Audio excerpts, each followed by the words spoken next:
പത്തനംതിട്ടയിൽ കനത്ത മഴയിലും കാറ്റിലും വ്യാപക നാശനഷ്ടം. പന്തളം മുത്തൂണിയിൽ മരം വീണ വൈദ്യുതി പോസ്റ്റുകൾ ഒടിഞ്ഞു. മിന്നൽ ചുഴലിക്ക് സമാനമായ കാറ്റാണ് വീശിയതെന്ന് പ്രദേശവാസികൾ പറഞ്ഞു. കടക്കാട് കൃഷിഫാമിന് സമീപം മരം വീണ് ഗതാഗതം തടസ്സപ്പെട്ടു. അടൂരിൽ നിന്നും ഫയർഫോഴ്സ് എത്തി മരങ്ങൾ മുറിച്ചു മാറ്റി.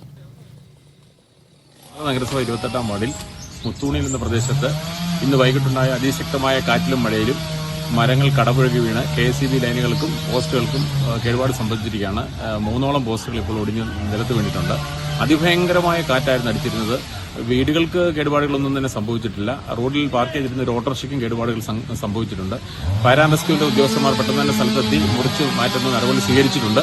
ഉടനെ തന്നെ KSEB അടുത്ത ദിവസം തന്നെ KSEBയുടെ അധികാരികൾ ഇടപെടൽ നടത്തി വൈദ്യുതി കണക്ഷൻ പുനഃസ്ഥാപിക്കാനുള്ള നടപടി സ്വീകരിക്കണമെന്നാണ് എനിക്ക് അഭ്യർത്ഥിക്കാനുള്ളത്.